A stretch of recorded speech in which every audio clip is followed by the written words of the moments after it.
and Wall Street sort of, taking it all in, essentially. It's not, you're not seeing a huge increase, although that may change, obviously, in the middle of the trading day. And I think it's what we were talking about earlier with Katya, right, which is that this is great, and this is great news, and the president is right to address the American people and to let them know that this has happened over the course of the second quarter. The question is it sustainable?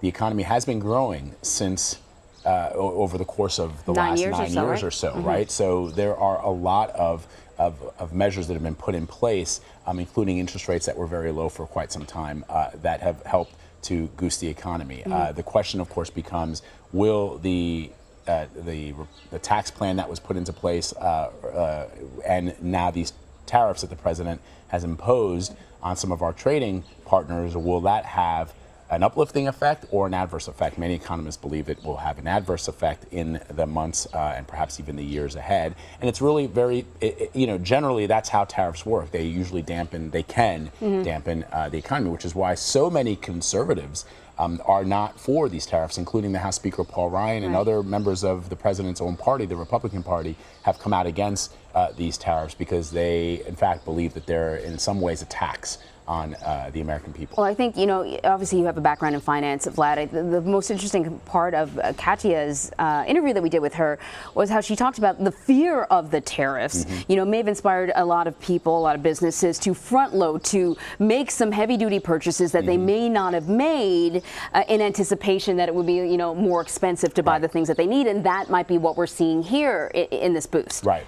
On the other hand, as Major Garrett points out, the president on the campaign trail and even after his inauguration talked about how he expected that the economic policies that he would put into place would lead to a stronger, higher GDP. And so I'm sure he's going to address that at some point in his speech that he's going to make here to the American people, which is that he's going to say that it's because of the moves that he has made that we're starting to see this GDP growth.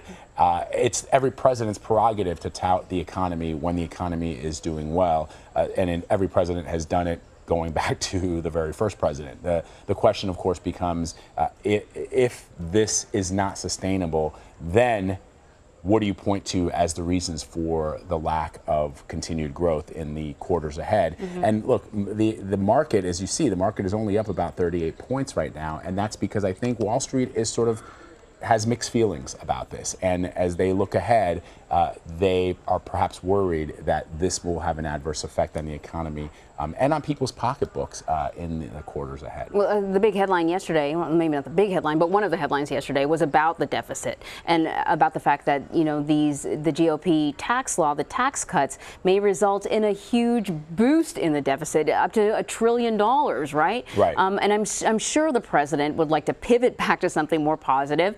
And you're right, this is good news, and the president should have an opportunity to sort of crow a little and let people know what's happening.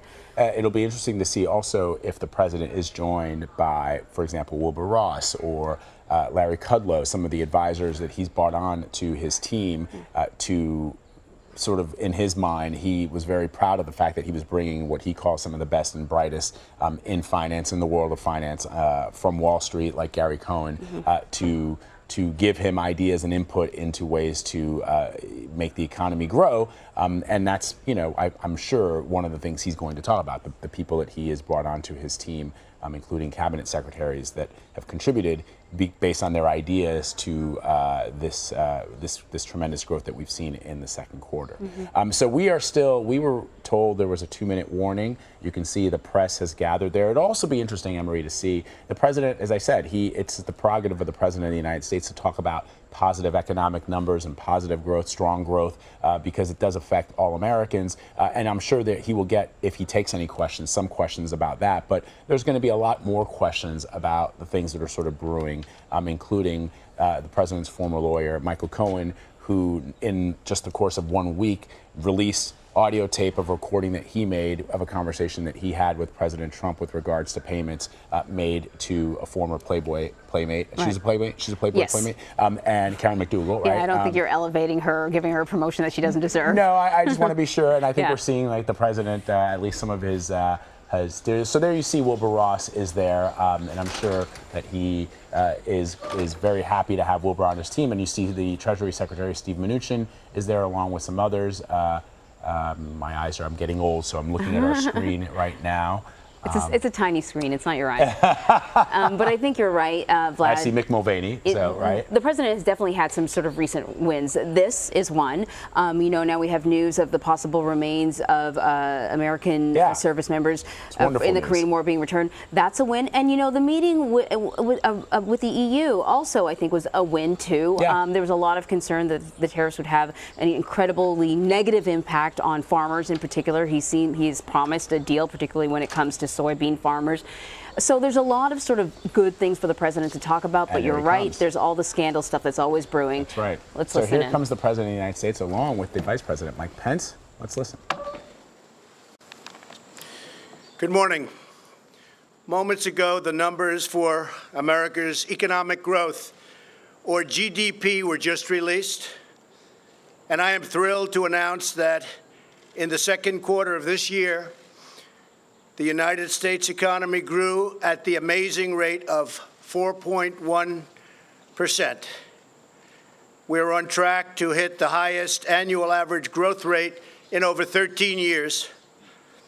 And I will say this right now, and I'll say it strongly, as the trade deals come in one by one, we're going to go a lot higher than these numbers, and these are great numbers.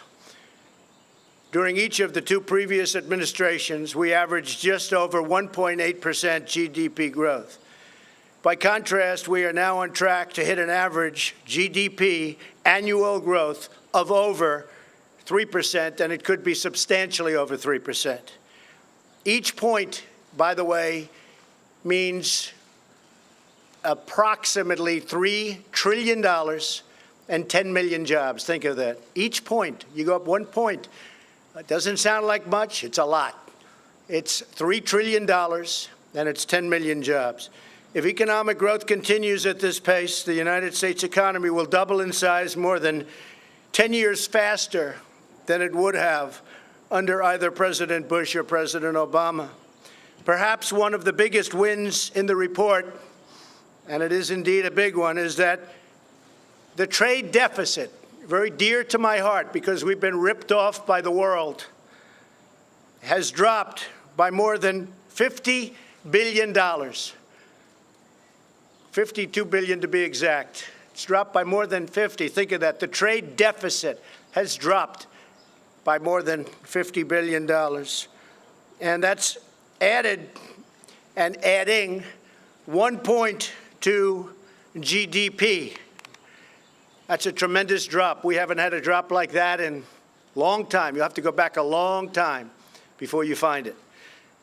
By increasing growth to 3% over the next 10 years, that would mean 12 million new American jobs and $10 trillion of new American wealth, at least.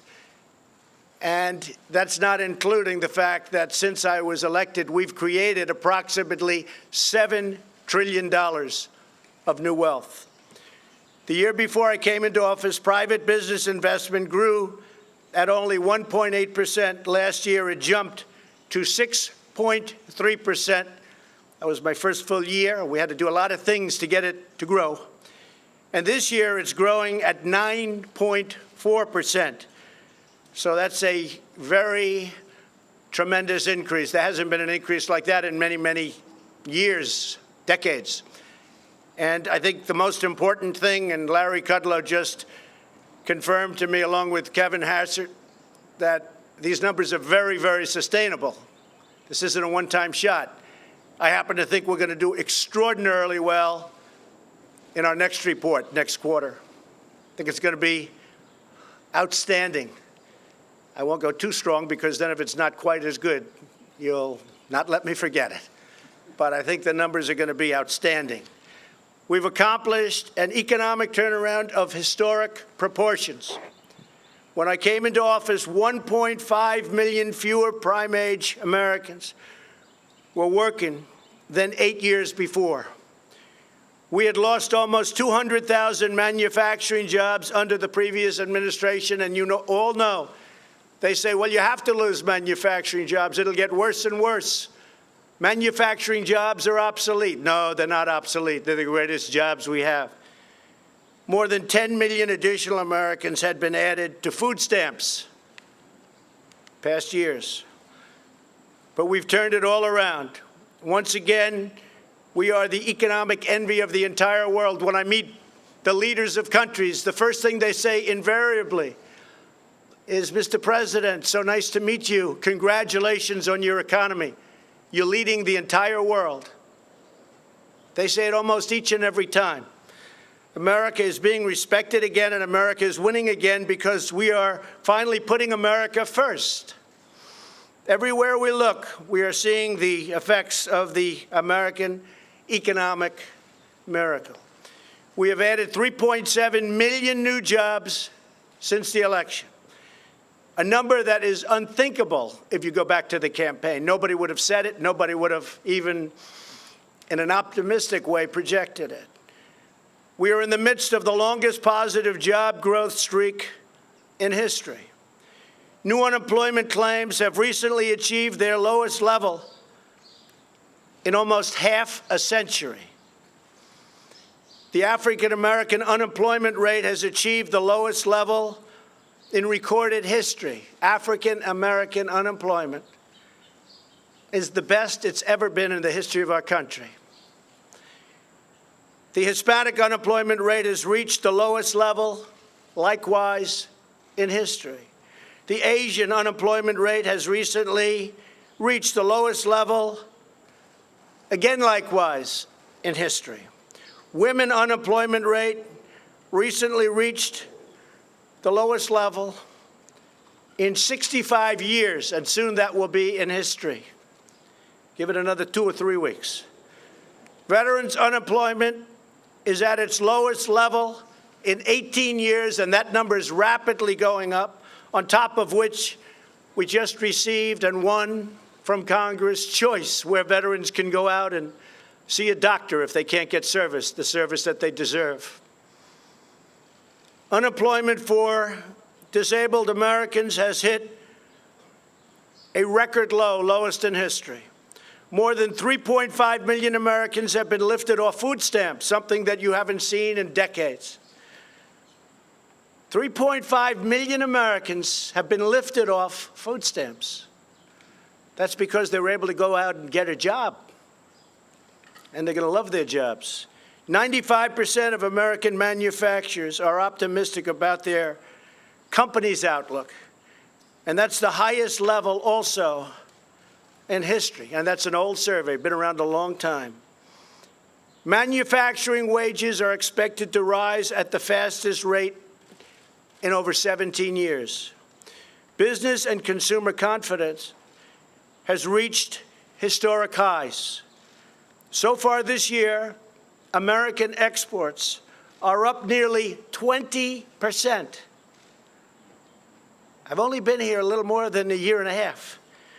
Over the same period in the year before I took office, we've become a net exporter of natural gas for the first time since 1957. We've gotten rid of tremendous amounts of regulations, which allows us to do things. And we still have tremendous regulations on clean air, clean water, the environment. It's very important to me, very important to everybody. But we had unnecessary regulations that were hurting our economy and hurting our country. We have eliminated a record number of job-killing regulations. And with the help of Republicans in Congress, we passed, without one Democrat vote, the biggest tax cuts and reform in our history. And as you know, the Democrats want to end that and raise everybody's taxes. That will be a disaster for our economy. As a result, more than 6 million Americans are now enjoying new bonuses, better jobs, and far bigger paychecks. Yet every single Democrat voted against the tax cuts, every single one. We didn't get one vote. They voted against working families. They voted against small businesses. Not good. In the first 3 months after tax cuts, over $300 billion poured back into the United States from overseas. We think it's going to be, in the end, when completed, over $4 trillion will be back into our country. Apple alone is bringing in $230 billion, and they're building new plants. They're building a magnificent campus. They're going to be spending their money very wisely, but they're spending it in our country, not in some other country. That was made possible by the new tax cut and reform plan. At the same time, we are finally cracking down on decades of abusive foreign trade practice. We were abused by companies. We were abused by the companies within countries. But in particular, we were abused by countries themselves, including allies. Abused like no nation has ever been abused on trade before, because we had nobody watching. They stole our jobs, and they plundered our wealth. But that ended. Yesterday, I was at Granite City Steel in Illinois. It was an incredible sight. We had an audience of steel workers, some of the roughest, toughest people you've ever seen. And half of them had tears coming down their face. I don't know if these people ever cried before in their life, to be honest. Half of them had tears coming down because we opened a tremendous United States steel plant. They're opening up 7 other plants, and the steel industry is back. They're open for business, and we need the steel industry. And the tariffs did it. And nobody mentions the fact that these plants are creating tremendous numbers of jobs, tremendous.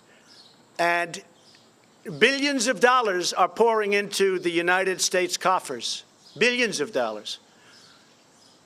But we're getting jobs, we're getting money coming in, we're respected, and eventually the steel prices will really start to go down because all of these new plants are going to be competing against each other. But we won't have foreign countries dumping, that's the word they use, dumping, steel all over the place and destroying our factories, destroying our plants, destroying our companies, and destroying our jobs. Since I was elected, we've added 400,000 new manufacturing jobs. Remember, that was the obsolete deal. Obsolete. I used to say, why is it obsolete? We have to make things. Manufacturing jobs are among our best jobs, and we're just getting started. We've also liberated millions of Americans from the crushing burdens of Obamacare. The cruel individual mandate penalty is gone. That's where you pay a lot of money for the privilege of not having to buy bad health care and pay for it. It's gone. Nobody thought we could get rid of it. That was the most unpopular provision by far, probably on anything, but certainly in Obamacare. And Obamacare is now on its last legs, fortunately. And through associated health plans, we're giving Americans the ability, just opened, millions of people going to be signing up, millions and millions. We're giving Americans the ability to join together to purchase much better and more affordable health care and health insurance, including bidding across state lines. So all of the insurance companies are going wild. They want to get it. You're going to have great health care at a much lower price. It will cost the United States nothing. Nothing. Think of that. It will cost us nothing. And that's Secretary Acosta. Secretary Azar is coming out with another health care plan, somewhat different. Result the same, much less expensive health care at a much lower price. Will cost our country nothing. We're finally taking care of our people.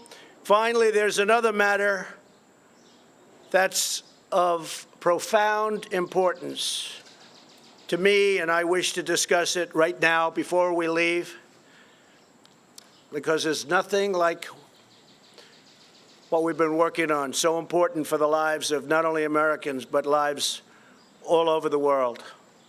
At this moment, a plane is carrying the remains of some great fallen heroes from America, back from the Korean War. They're coming back to the United States. Mike Pence, Our wonderful Vice President will be there to greet the families and the remains. And I want to thank Chairman Kim for keeping his word. We have many others coming, but I want to thank Chairman Kim in front of the media for fulfilling a promise that he made to me, and I'm sure that he will continue to fulfill that promise as they search and search and search. These incredible American heroes will soon lay at rest on sacred American soil. Even during the campaign, people would come up to me. It's a long time ago, many decades ago. Oftentimes they were older. In some cases, they were younger, great-grandfathers. My great-grandfather, my grandfather, my father. They asked if I could do something about it. I'd look at them and say, we don't get along too well with that country. They said, whatever you could do. And it's something that was very important to me. Many people have asked that. I've asked the Vice President and others to just pay a special tribute, and they will do that. So we honor the sacred memory of every incredible American patriot who fought and died in that war.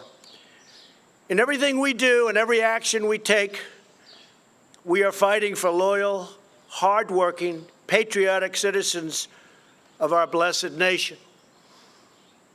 We're making our country great again. We're respected again all over the world.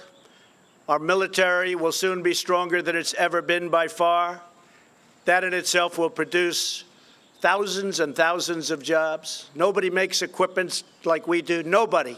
Whether it's planes or missiles or any form of military equipment, we make the best in the world by far.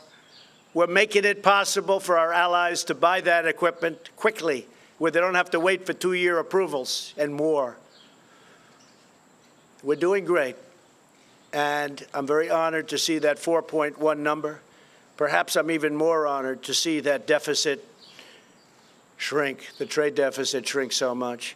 With that, I'd like to ask Kevin Hassett, Chairman of the Council of Economic Advisors, and my very good friend, Larry Kudlow, if they could both step forward and say a few words. Thank you all very much. It's a great day.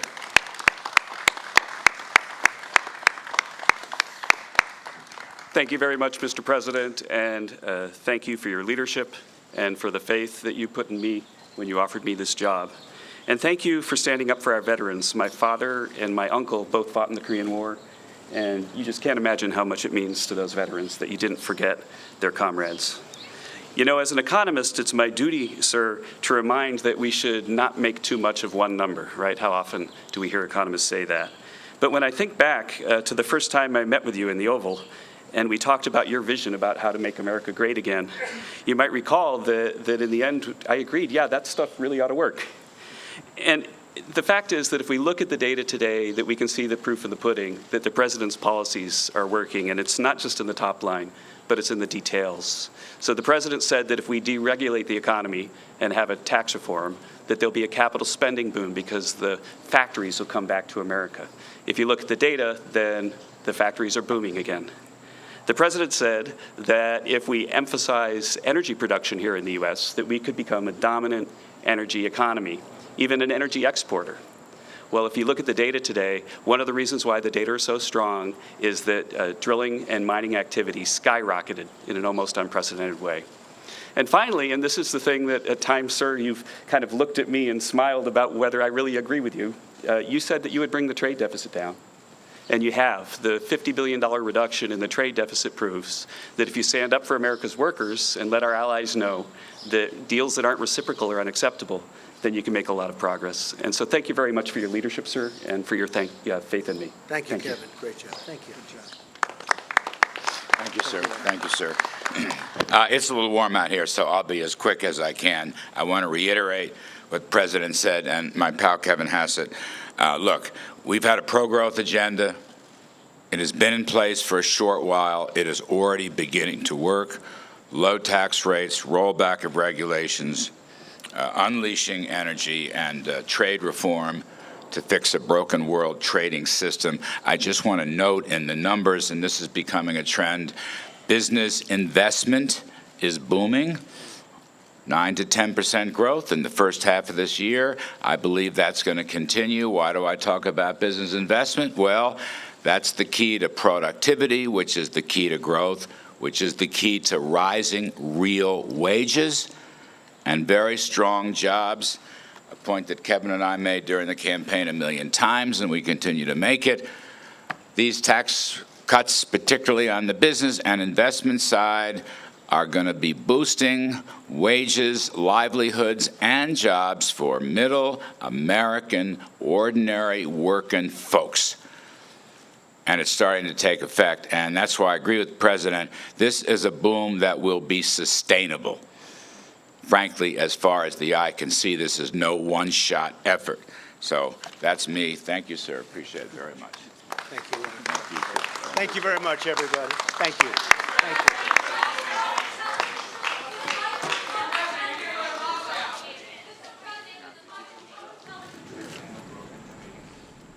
All right, the President of the United States, very proud, rightfully so, in pointing out the tremendous growth that the United States economy experienced over the course of the second quarter, 4.1%. It is the most significant GDP growth rate in quite some time, since 2013. Yeah, about right? that. And so that is something that he and the members of his economic team are very proud of. There's people on social media that are adding me and saying, you know, we as reporters should be more laudatory towards the president for this accomplishment. You know, it is a tremendous accomplishment, and the president should let us know about it. I think that, you know, we also want to put it in context too, and that's Exactly why we ask, you know, about how long is this sustainable? What are we going to see for the rest of the year? But this is great news. This is great news for the president, and it's something that he has talked about for quite some time, and it's something that he campaigned on, and which is he had talked oftentimes on the campaign trail about increasing the GDP numbers. Look, I spent 20 years on Wall Street. I can tell you that anytime you can point to a win, it's great. But the question becomes, for example, in my situation, for our clients, is it sustainable? And you have to look at things over the course of an extended period of time. And a 3-month blip on the economic calendar does not make an economy. So we're going to be obviously watching over the course of the next couple of months, the next couple of quarters, to see if this number is sustainable. The president believes that it is, and the members of his economic council also believe that these numbers are sustainable. They're much smarter than I am, so perhaps they're right. The thing is, you're looking at the stock market right now, the market reacting sort of sideways about this. Right. I can tell you that the Dow Jones is up slightly, but we've noticed that the S&P is down. And primarily that is because there's been some volatility in the tech sector. Twitter is down significantly. And energy, I think, too. Energy is also taking a hit, as has Facebook. Facebook is tremendous. It's been crushed over the last couple of days, and so that's part of the reason why we've seen some of the volatility in the S&P and the NASDAQ. The question, of course, becomes as we look forward, and we spoke to Katya, Dmitrieva, who works at Bloomberg, and we talked to her and we asked her questions about how this can be sustainable over the course of the next couple of quarters. And the question, it's not a definite, but the question that everybody has is, because that some folks have stockpiled some of the goods that the president has imposed tariffs on, particularly soybeans, and is that why we've seen at least a 1-point increase in the GDP? We won't know until we can look at the next quarter and the one after that. So we have Major Garrett standing by. He is the CBS News chief White House correspondent. Major, you listened to what the president had to say. What was your takeaway? Well, clearly the president is not only excited about this economic news, but believes it is economic vindication for political decisions, most of them made in the first year of his presidency. One, to take a very aggressive deregulatory approach to what the Obama administration put in its last 2 years in office, and cajole and lobby and work with Republicans in Congress to pass a large corporate tax decrease, a large personal income tax decrease, and put reforms within the system, both of which the president says is responsible directly for this very strong, it can't be characterized as any other thing than that, very strong second quarter GDP number. And the president said, look, a strong U.S. economy is the time to assert U.S. economic dominance when it comes to trade. This White House believes that a strong U.S. economy is in exactly the right and most advantageous position to carry this trade argument to Europe and to Asia. And the president also took pains to note a small decrease, but a noticeable decrease, $50 billion in the trade deficit.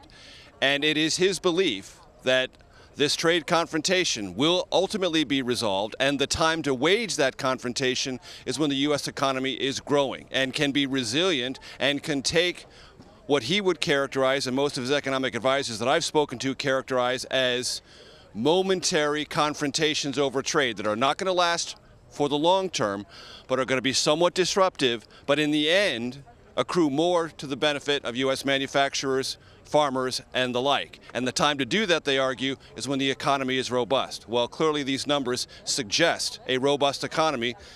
We will see if the president's calculus about trade proves to be correct, but I guarantee you his economic team believes now is the time to wage this fight, and they intend to wage it. Yeah, and that's a great point to make, Major. We can dissect the numbers and we can talk about what those numbers will look like in the next quarter and the quarters after that. But your point is that the U.S. economy is doing better than it did in years previous. And that is, according to the president, a testament to not only the policies that he's put into place. He talked about deregulation. He talked about the tax cuts, but also the team that he has in place. He feels very strongly that he's got some of the best and brightest there. And one thing to keep in mind, and I think the most important, or one of the most important statements made came right at the end, when the chairman of the National Economic Council, Larry Kudlow, said, these are not one-time numbers. These numbers and the growth that they represent are sustainable for as far as the eye can see, or very deep into the future. All right. That's the White House saying, this is not a sugar high. This is not an economic surge that can't be sustained. That is now going to be one of the measuring sticks to evaluate this administration between now and 2020. Because I have talked to some economists who do look at these numbers and say, yes, they're very strong. The Federal Reserve has said they're so strong that interest rates can be raised twice more this calendar year and not deal a destabilizing blow to the economy. It's that resilient. That's fine, but there are aspects of the economic data that are, to other economists, somewhat worrisome. The federal deficit keeps rising. It's going to be $1 trillion this year in all likelihood, or very close to it, and possibly $1 trillion for many, many years in the future, built into the system. That means higher debt service. That means larger national debt. That means government borrowing crowding out private investment borrowing. These two things could become problematic in the not too distant future. And going back to the trade issue, yes, there is tremendous confidence that this president is driving that argument, will force allies and adversaries to trade differently with the United States. But if this becomes a tariff war and U.S. markets shrink as a result of that, that could have a negative effect on economic growth and undermine these numbers. So when Larry Kudlow says, on behalf of the president, we're going to have this great economy for a great deal of time in the future, that's now a promise. The promises made during the campaign have largely been fulfilled. Now they have established a new benchmark to measure this economy and its future performance. And Major, if we are able to take away all of the things that have happened over the course of this week that really matter to Americans, if you take away the special counsel investigation, you take away Michael Cohen, you take away all the noise around Helsinki, the president has had actually a very good week. He literally kissed and made up with the European Union. He's able to say, look, the deal that I hammered out with the North Korean dictator Kim Jong-un has resulted in something tangible. American remains are coming home. Mm-hmm. And today he can talk about these strong GDP numbers. So if you had to assess the president's week and take away all that stuff, which I know you really can't, but just looking at some of the tangible benefits that most Americans across this country are going to be able to say, well, actually, I can see the results of President Trump's policies and his actions. It is a good week for President Trump. Well, let's start with the European Union. Many Trump supporters would say, yes, the president called the question. He made noise, and the European Union responded. Now, we don't know the ultimate result of those conversations, but things have stepped back from an all-out trade war. And if they're resolved to the satisfaction of both parties, then the president, by driving that hard bargain, will have succeeded, and that will be a victory. No one in America will in any way contest that it's not important and not historically meaningful to have remains from the Korean War return to the United States. Of course it's meaningful. That's a beginning step. It doesn't address promises from the North Korean regime on denuclearization, but it is a confidence-building maneuver, not an unimportant one.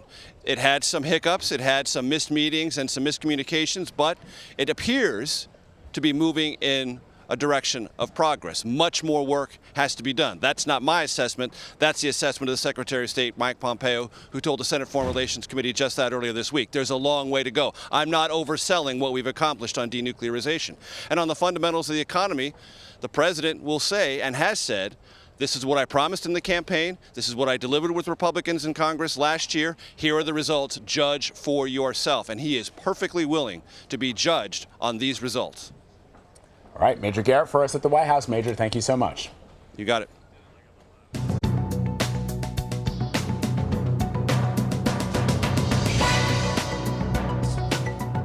Today in Money Watch, McDonald's is not loving this one. The number of people who have fallen ill after eating at the fast food chain has jumped rather dramatically. According to the CDC, 286 people in 15 states have gotten sick from salads. No, not to gross you out, but the salads were contaminated with a parasite that is transmitted in food that has been in contact with fecal matter. McDonald's says it's taking care of the issue. Sorry. Yeah. Hope you're not eating. No. Papa John's is now suing Papa John's founder, John Schnatter. They say he wants to take a look at corporate documents